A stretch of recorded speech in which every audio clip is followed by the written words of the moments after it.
吃了20年的西兰花，还是第一次这样吃，营养健康又美味，赶快学着起来哦。先烧一锅水，水开后放入适量盐和油，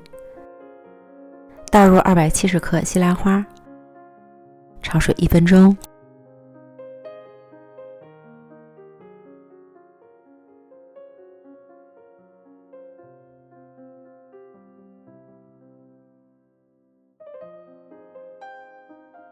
捞出之后过凉水，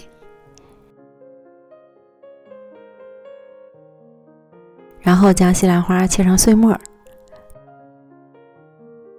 装到碗里，刻入1个鸡蛋，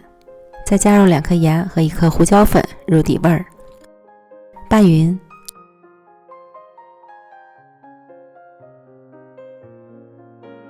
再分次加入230克面粉，搅拌均匀。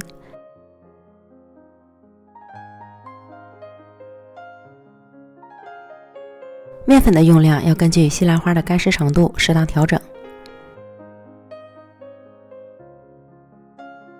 再下手揉成不粘手的面团，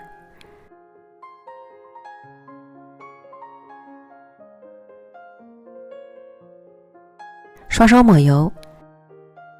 揪起一小块面团，团圆，中间按出小窝，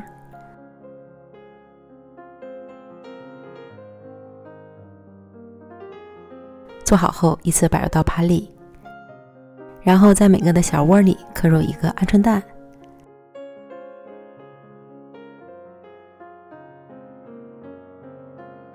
凉水上锅蒸，水开后蒸15分钟，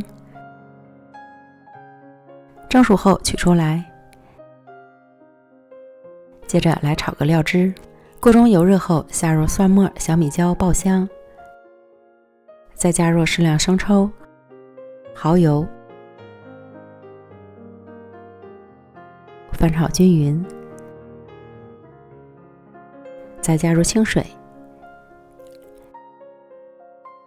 加入少许白糖提鲜，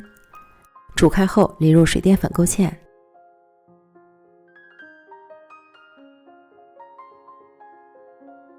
炒至汤汁粘稠离火，将汤汁淋在上面，最后再撒一些葱花和芝麻。开吃，营养好吃的西兰花窝蛋就做好了。吃了20多年的西兰花，这个做法还是第一次吃，鲜嫩爽口，口感丰富，营养健康，蘸着酱汁超级美味，千万不要错过哦，赶快学做起来吧。